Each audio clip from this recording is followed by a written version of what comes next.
G'day throttlers and welcome back to the channel. Today you join me on a ride review of the Harley-Davidson Low Rider S 114 softail motorbike. Now this ride review was filmed a few days ago and what I wanted to achieve with this ride was an unbiased opinion when I was in the saddle taking it down through the Royal National Park. So by saying unbiased, I mean I did no research on specifications at all. It was literally a jump on and feel the bike and talk about how the bike feels without any performance information, without any torque and power information. So this video that you tune into now, that's all it is. There's going to be no specs or very little specs involved in this conversation. It's more about how the bike felt on the road. If you want the full details of all the technical specs, that's coming up in the final review in about a week or so. So stay tuned, stay subscribed, and you'll be sure to see all of the technical information as well as my opinion, my final opinion on the Low Rider S. But for now, we're doing a ride down through the Royal National Park. We're taking this little baby with us, and so if you wanted to jump ahead for any reason in this video, there are chapters set up. So in the description below, there's some timestamps set there. Make sure you just click on a timestamp and go ahead or back to wherever you want to go. In this video, you'll see the introduction, you'll see the riding review. You will also see a walk around video where I walk around and talk about the aesthetics of the bike, as well as give you a good overview of the bike as we're walking around it as well. So without any further ado, let's get straight into the ride review on the Harley-Davidson Low Rider S. G'day throttlers. Now, I feel like I need to apologise. My last video of my initial impressions of this bike, when I made it and I released it, and listening back to it, I realised that I was like a big bloody kid that had just come out of a candy shop full of sugar with his favourite toy. And to be honest, it's not completely untrue. I wasn't in a lolly shop, but I did come out of Harley-Davidson Australia, and I did have a pretty bloody good toy. So who can blame me, right? But what I want to do is, I'm down in the Royal National Park now, and I want to bring you a more level-headed riding impression. Now, I've had this bike for a couple of days now. I've had a bit more time with it, and the novelty hasn't worn off, but I have gotten to know the bike just that little bit better. So I want to share that with you today.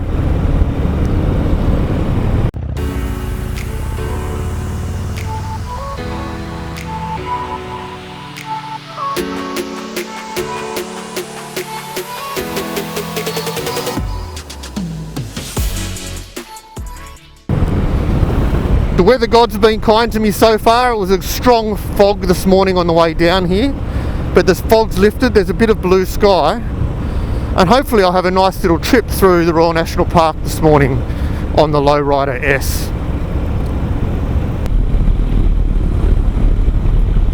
Alright, so if you saw my first impressions video, you will have known that I was already impressed with the Low Rider S, even after half an hour of being in the saddle. Now this hasn't changed at all on the way down to Royal National Park and in the last couple of days. I'm really in love with this bike. So much so that if I was to buy a second Harley, this would be it. I love my Street Glide, and my Street Glide does everything that I want it to do. And I feel like I fit the Street Glide very well from an ergonomics point of view. But the one thing that the Street Glide doesn't do very well is inner city and urban traffic. It's heavy, it's wide with the big fairing and the panniers on the back, very hard to lane filter, and it's just a big, heavy, cumbersome bike at slow speed.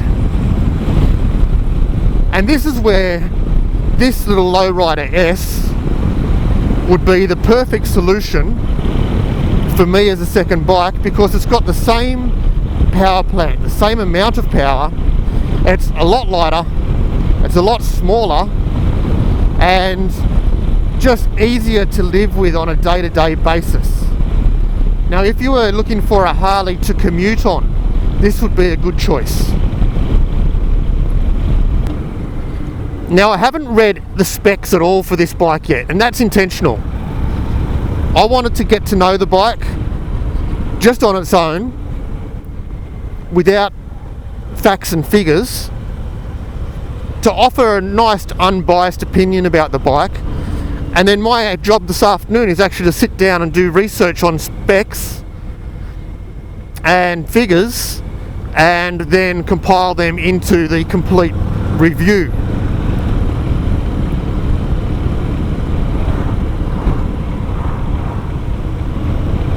So starting at the front of the bike and working my way back. Those twin discs on the front to stop the bike, they're quite large twin discs. I feel that they're not great. I don't know if they're the same or different to my Street Glide discs, but they just don't seem to grab as strong. Now, that could be two reasons. It could be because they're a different style, but it could also be that this is a press bike with 2,500 kilometers on it already, and in general these press bikes get ridden pretty hard by some pretty experienced riders.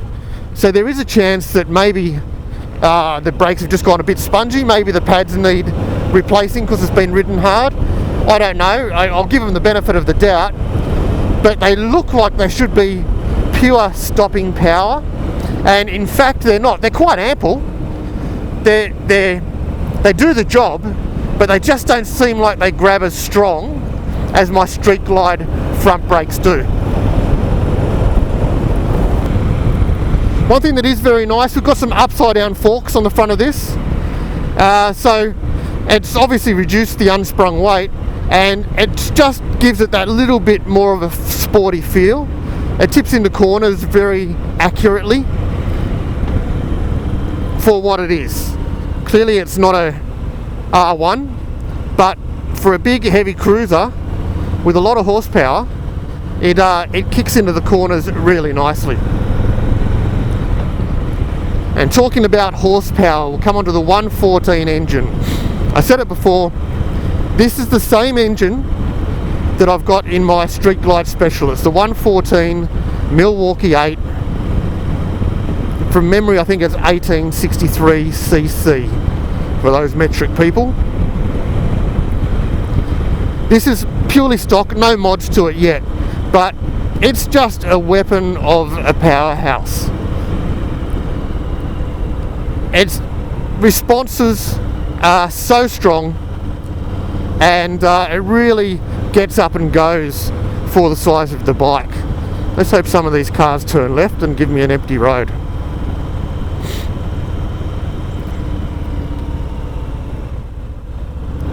Alright.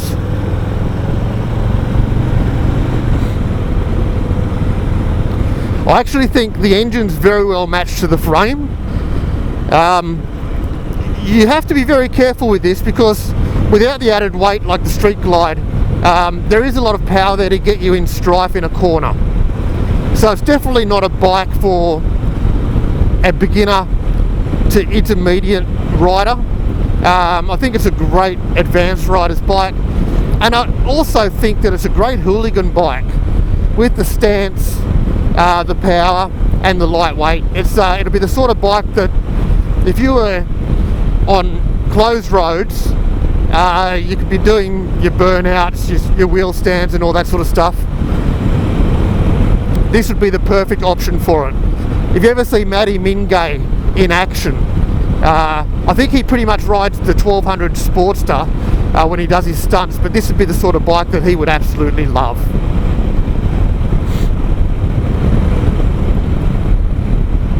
So coming up from the engine, we've got the bikini fairing on the front.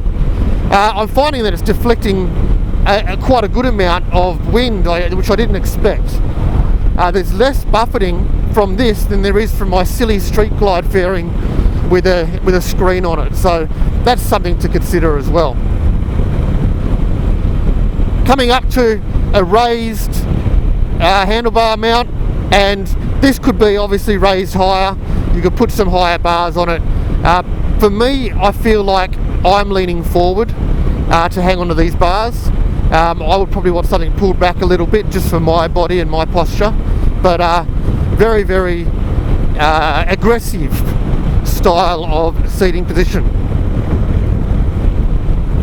Nice big tank here. Now, one of the things that I don't like about this style of Harley, and I know many bikes have it and everyone's used to it of course, but to have to look down to the tank to see the speed, for me, that takes my attention away from the road a little bit too much. Again, that's why I chose the Street Glide over the Road Glide, because the gauges were right at my eye level, whereas the Road Glide had the gauges lower and the stereo higher as well. So that's just my personal opinion. Everyone's different, and I know that most people love it down there. And in fact, if you're pushing pretty hard through the bends and you're just feeling the bike, having it down there is less distracting. I do understand that, but I like to have it up in my eye line. Mirror position is very strong. I'm looking straight over the top of my elbows, down behind me. Nothing to fault there. Obviously, you'd have to reposition them depending on what style of bars you put on. I think for those of you that like your upturned mirrors, I think that they would even work nicely upturned, because there's plenty of space here and you'd be able to see behind you really quite nicely. So I think that would be an option. Well, I know that a lot of people like to invert their mirrors on all of their bikes. Foot pegs, if you can see down there, they sit out really quite wide. I feel like I'm doing a bit of man spreading here, but they're in a good position. They're tucked up nicely underneath you. I think anyone taller than 5'10", I'm 5'10", you'd probably need to get a relocation kit and put your legs out forward more. You'd probably feel that that's a bit more comfortable for you as well. It's an unusual geometry for me. My legs are in a perfect position, but I feel like my arms are too far forward. I've never felt that sort of a body position before. Alright, we're losing this car, that's good news.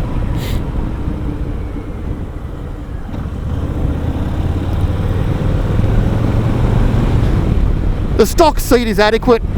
It's got good bolstering behind you, so you can't slide back.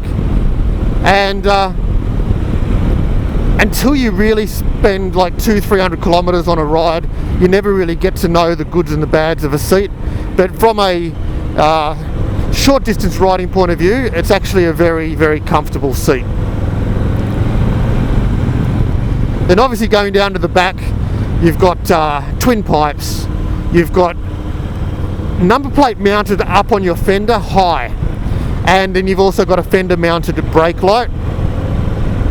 Now that's going to polarize people, I think, and I could imagine there'll be some kits available to relocate your tail light and your number plate bracket, but to me it's kind of like a, what would you say, like a flashback to 80s and 90s style bikes. And this being a bit of a hot rod style of bike, it's probably what they were trying to intend, I have no doubt. But there's a lot of people these days that like to have that slick rear look with elimination kits and so forth. So that's something to consider as well. Now let's talk about the gearing. Obviously it's a 6-speed gearbox. I feel, again, without looking at the spec sheet just yet, I feel like it's geared very long. First gear's got a lot of legs in it. You've got to really wind it out to get anything out of first gear. And I'll do a test, but I'm pretty sure you can wind first gear up to like 80, 90 kilometers an hour. That's what it feels like. So then by the time you get into fourth gear, that's as high as you'll generally need in day-to-day riding, unless you're on the freeway. I can't imagine you going any higher than fourth gear through traffic, and even on this style of a ride. I haven't been above, I'm in fifth now, I tell a lie. But I wouldn't need to be in fifth. But it's got beautiful pulling torque in every single gear at almost every rev range. It pulls really, really nice.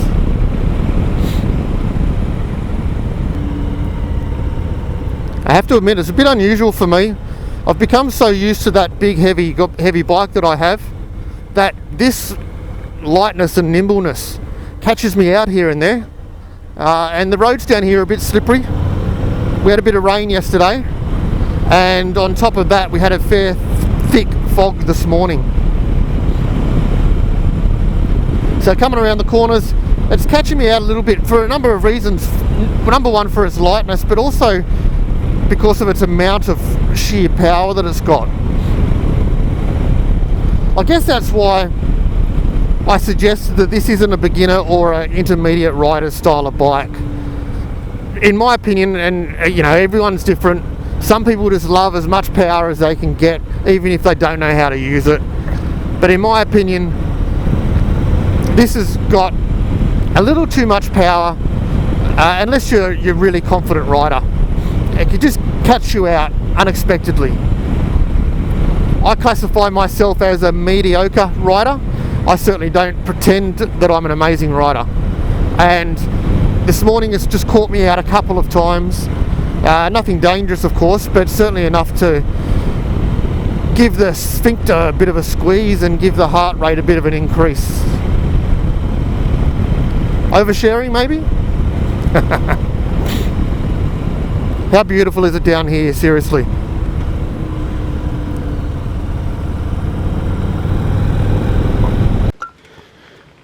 Alright, so I found a nice quiet little spot down here in the national park. I thought I'd do a walk around, show you the bike, rather than just being in the saddle to show you the bike. As you know, this is the Low Rider S 114 cubic inch from Harley-Davidson. Starting at the front, some really nice big twin discs for stopping power.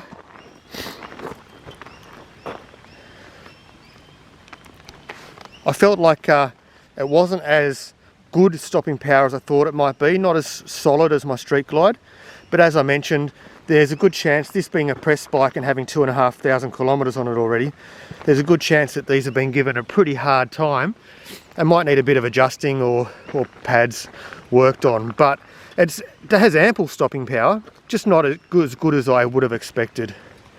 Upside down forks here to give better performance, lower unsprung weight. I think that this shares that with also the Sport Glide from memory, and you do feel the performance changes, absolutely.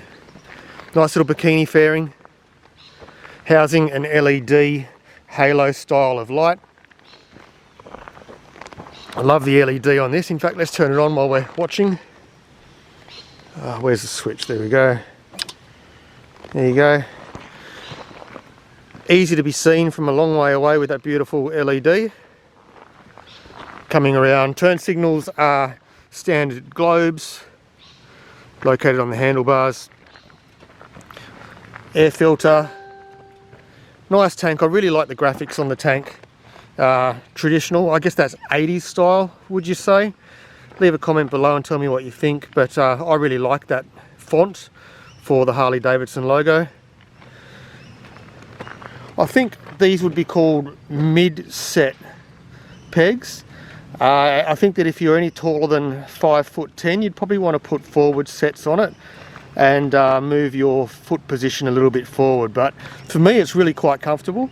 but I can imagine if you're taller than me, it'd probably be a little bit too short in the legs for you. Coming down, twin pipes down one side. Obviously this is the Softail chassis that we've got going on here, and a big single disc brake on the rear. Now this is the big polarizing part of the Low Rider S, is the rear end.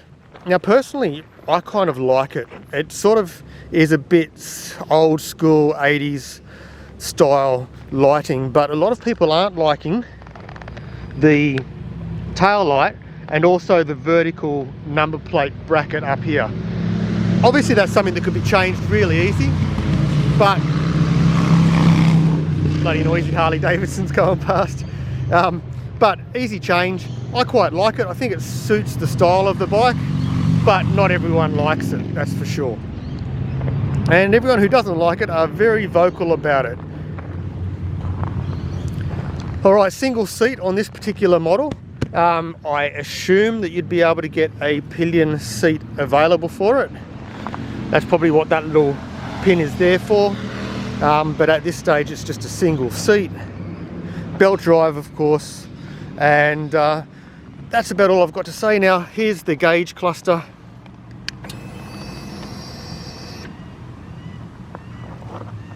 On the tank, and also the handlebars. So nice rise on the handlebar mount there. I would assume that a lot of people would put a higher riser on that to get their fists in the air a little bit more, but these are quite nice coming out stock. I'm really impressed. I think the stance of the bike is good. I think the ergonomics is above reasonable, and the power is phenomenal. So I'm a big fan of this bike. As I said on the ride review, there's a really good chance that if I was to have a second Harley in the garage, this would be my second Harley. And I can see in a few years, when I feel the street glide becomes a bit too heavy for me, I can see myself jumping on something like this, a little bit more lighter, a little bit more agile. Watch this space, folks, you never know. I'm having a lot of fun on this bike.